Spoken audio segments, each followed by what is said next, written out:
Assalamualaikum warahmatullahi wabarakatuh. Kembali lagi bersama kami dari kelompok 7. Di video sebelumnya, kami sudah ngobrol dengan teman-teman sekitar tentang demokrasi dan HAM dalam Islam. Pada video kali ini, kami akan menjelaskan lebih rinci tentang bagaimana demokrasi dalam Islam dan bagaimana HAM dalam Islam. Sebelum itu, saya akan menjelaskan tentang apa itu demokrasi. Banyak sekali ilmuwan yang telah menjelaskan tentang demokrasi. Ada Aristoteles, Joseph S. Kimmer, Sidney Hook, Philip C. Smither, dan Terry Lenkar. Berdasarkan penjelasan mereka, dapat disimpulkan bahwa demokrasi adalah suatu sistem pemerintahan di mana semua kebijakan yang ada diambil pemerintah didasarkan pada kesepakatan terhadap kedaulatan kesejahteraan rakyat atas negara untuk menjalankan pemerintahan. Selanjutnya, demokrasi dalam Islam. Demokrasi Islam adalah sistem yang mengukuhkan konsep-konsep Islami yang sudah lama berakar, yaitu musyawarah atau syura, persetujuan, ijma, dan penilaian interpretatif yang mandiri, ijtihad. Ayat Al-Quran yang menjelaskan tentang demokrasi yakni pada Quran Surat Al-Imran ayat 159. فَبِمَا رَحْمَةٍ مِّنَ اللَّهِ لِنتَ لَهُمْ وَلَوْ كُنتَ فَظًّا غَلِيظَ الْقَلْبِ لَانفَضُّوا مِنْ حَوْلِكَ فَاعْفُ عَنْهُمْ وَاسْتَغْفِرْ لَهُمْ وَشَاوِرْهُمْ فِي الْأَمْرِ فَإِذَا عَزَمْتَ فَتَوَكَّلْ عَلَى اللَّهِ إِنَّ اللَّهَ يُحِبُّ الْمُتَوَكِّلِينَ. Secara tidak langsung, ayat ini memberikan konsep demokrasi, yaitu meminta Nabi Muhammad untuk memusyawarahkan suatu persoalan bila terjadi problem di tengah kehidupan dengan masyarakat lain. Prinsip demokrasi dalam Islam yang pertama, prinsip syura, musyawarah. Prinsip ini dapat dilihat pada Quran Surat Asy-Syura ayat 38 dan Ali Imran ayat 159. Yang kedua, al-adalah, keadilan. Prinsip ini dapat dilihat pada Quran Surat An-Nahl ayat 90 dan Al-Maidah ayat 8.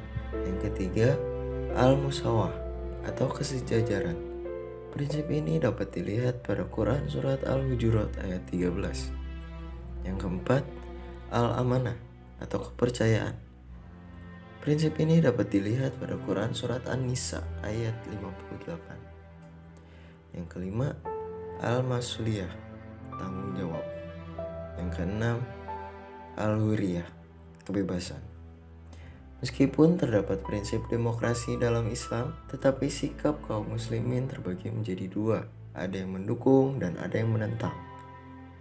Kelompok pendukung demokrasi berpendapat bahwa sesungguhnya Islam di dalam dirinya adalah demokratis, dan demokrasi itu sangat dekat dengan jiwa Islam dan sejalan dengan Islam. Sedangkan kelompok penentang demokrasi mengatakan bahwa istilah syura itu tidak bisa disamakan dengan demokrasi mayoritas, karena dalam konsep dasar dari kekuasaan mayoritas mudah ditolak yang disebabkan oleh isu-isu hak dan keadilan yang tidak bisa dihitung lagi. Hak asasi manusia dalam Islam. Pengertian hak asasi manusia. Menurut Jan Matterson, Komisi HAM PBB, hak asasi manusia adalah hak yang melekat pada diri manusia yang tanpanya manusia mustahil hidup. Sedangkan menurut Abu A'la al-Maududi, hak asasi manusia adalah hak kodrati yang dianugerahkan Allah Subhanahu wa Ta'ala kepada manusia yang tidak dapat dicabut atau dikurangi oleh kekuasaan atau badan hukum. Sejarah hak asasi manusia, yaitu munculnya bibit-bibit hak asasi manusia. Yang pertama ada pada perspektif Barat, Yang pertama yaitu adanya Piagam Agung pada tahun 1215 atau yang sering kita kenal dengan Magna Carta. Ya, pada piagam ini pertama isinya yaitu menyatakan piagam yang menyatakan raja tidak ke bawah hukum. Artinya raja bisa ditindak secara hukum sama seperti rakyat yang lainnya. Yang kedua, embrio sebagai sistem monarki konstitusional. Hal ini menyatakan bahwa kerajaan yang telah terkonstitusi. Selanjutnya, bibit-bibit hak asasi manusia yaitu adanya Undang-Undang Hak atau Bill of Rights pada tahun 1689 di Inggris. Undang-undang ini berisi tentang memandang setiap manusia adalah sama di mata hukum, yaitu adanya persamaan hak di hadapan hukum. Yang kedua, munculnya benih demokrasi dan negara hukum. Jadi, adanya demokrasi dan negara hukum pada saat ini dipengaruhi juga oleh Undang-Undang Hak atau Bill of Rights pada tahun 1689.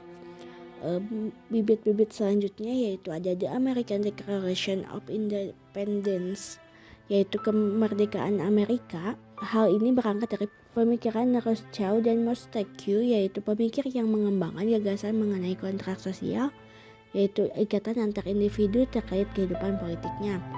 Selanjutnya, hal-hal yang menjadi pengaruh munculnya hak asasi manusia yaitu adanya The French Declaration pada tahun 1789 di Perancis. Dari The French Declaration ini lahirlah konsep The Rule of Law, yakni konsep negara hukum di mana hukum memiliki kedudukan tertinggi dalam penyelenggaraan suatu negara. Dari sini juga lahir beberapa kebebasan, diantaranya ada freedom of expression, freedom of religion, dan the right of property serta presumption of innocence atau praduga tak bersalah. Selanjutnya ada juga hal-hal yang mempengaruhi munculnya hak asasi manusia yaitu adanya The Universal Declaration of Human Rights pada tahun 1948 di Prancis. Deklarasi ini menyatakan bahwa manusia mempunyai hak hidup, hak tidak menjadi budak, tidak disiksa dan ditahan, persamaan di muka hukum, praduga tak bersalah, pemilikan pemikiran, menganut agama. Pada tahun ini juga berdirinya pendidikan pekerjaan, kehidupan, dan kebudayaan. Sejarah hak asasi manusia dalam perspektif Islam. Konstruksi hak asasi manusia dalam pandangan Islam termaktub dalam Piagam Madinah 642 Masehi. Jadi sebelum adanya Piagam Agung Magna Carta, Islam lebih dulu menjelaskan tentang adanya hak asasi manusia yaitu terdapat dalam Piagam Madinah ini.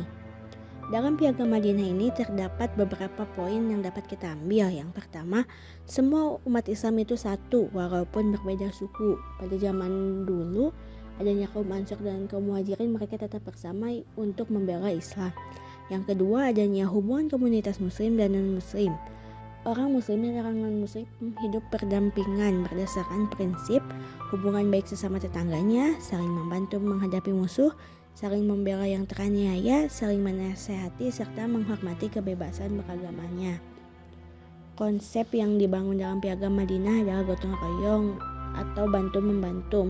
Meskipun berbeda agama, berbeda suku, mereka tetap membantu, mentoleransi terhadap kebebasan keyakinannya untuk beragama, bebas untuk beribadah sesuai dengan keyakinannya. Hal ini menjadikan cikal bakal hidup kaum muslimin yang Madinah adil dan makmur atau menjadi negara yang madani. Konsep Piagam Madinah inilah yang menjadikan cikal bakal negarawan untuk mengusung konsep hak asasi manusia. Pada saat ini ada Bhinneka Tunggal Ika. Nah, Islam lebih dulu menjelaskan adanya konsep kesetaraan ini yaitu pada tahun 642 Masehi. Urgensi hak asasi manusia. Untuk apa sih adanya hak asasi manusia itu? Yang pertama, untuk menjaga hubungan baik negara dengan rakyatnya. Sebelum munculnya HAM itu sendiri, dulu di Inggris ada ketetapan bahwa raja memiliki kekuasaan penuh, bahkan kekuasaan untuk keselamatan dan penghidupan rakyatnya. Oleh karena itu muncullah hak asasi manusia untuk menghindari kesemena-menaan raja terhadap rakyatnya atau adanya kesemena-menaan negara terhadap rakyatnya.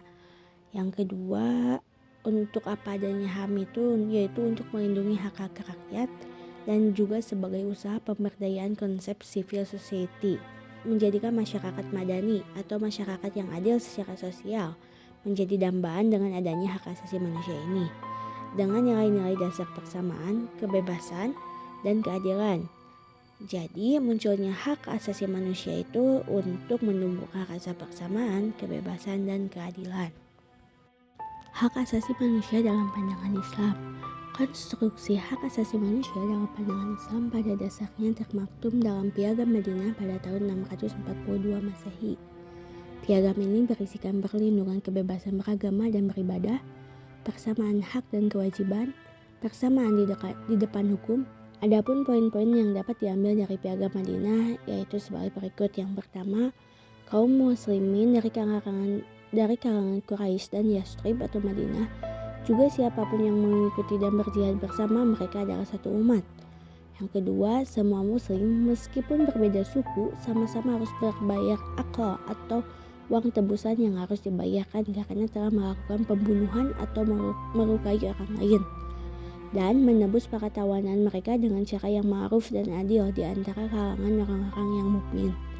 Yang ketiga, sesungguhnya orang-orang mukmin tidak meninggalkan seseorang yang menanggung utang di antara mereka untuk memberinya uang tebusan atau akal.